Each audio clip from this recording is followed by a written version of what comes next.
let me start by just mentioning briefly a very significant breaking news aspect of the story that's taking place right now. The Russian media, RT and Voice of Russia, have both aired an intercepted phone conversation that took place on February 26th between Catherine Ashton, the foreign minister of the European Union, and the foreign minister of Estonia, who the day before, on February 25th, had been in Kiev and looking into the events in the Maidan. And what he reported to Ashton is that the evidence that he gathered on the ground was that the sniper fire that instigated the final phase of the violence leading to the overthrow of the Yanukovych government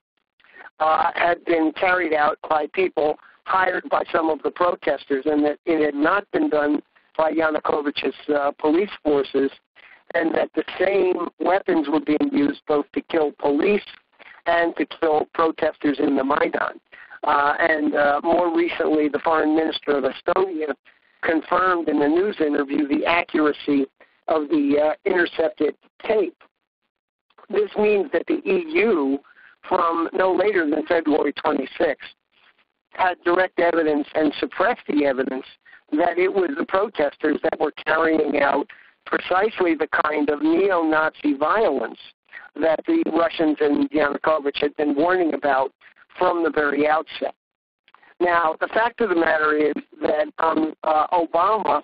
under particularly the strong influence of key advisors like Susan Rice and Samantha Power, who are fanatical advocates of humanitarian interventionism and regime change, has thrown his weight of support behind the overthrow of a legitimately elected government. And, of course, for Russia, Ukraine represents a very critical and strategic factor right there in the Russian near abroad. The Ukrainian and Russian governments have a treaty under which Russia has access to the critical Black Sea port of Sevastopol, which is Russia's naval access through the Black Sea into the Mediterranean. So this whole issue is of strategic urgency for Putin, and yet Obama has jumped into the middle of this thing and has literally sided with forces that include neo-Nazi elements, some of which trace back to the Stepan Bandera Ukrainian nationalist movement of World War II, which allied militarily with Hitler and on their own carried out brutal executions of Russians, Jews, and Poles. In other words, these were neo-Nazis. And some of the people leading this Maidan protest are the sons and daughters and grandchildren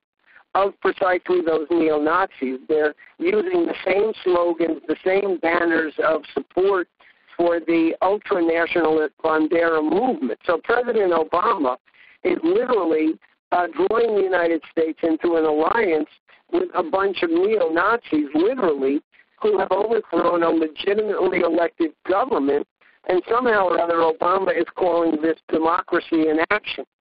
So the U.S. has waded into a crisis that has no strategic urgency for the U.S.,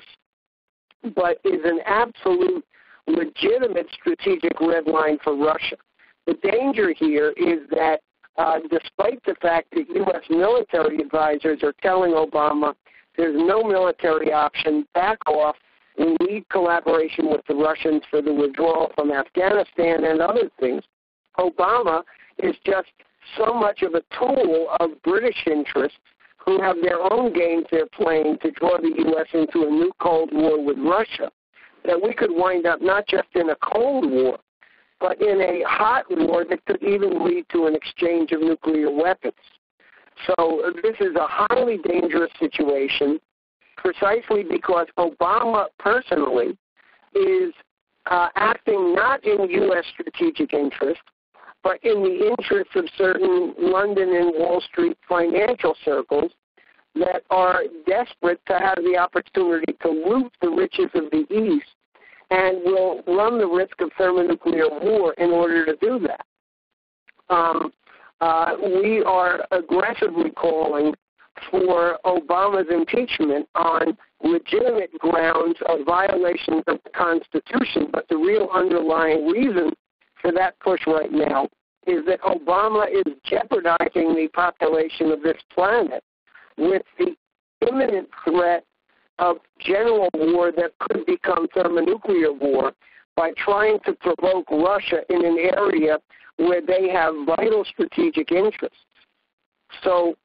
Obama had a 90-minute phone conversation with Putin last Friday in which Putin very calmly laid out Russia's concerns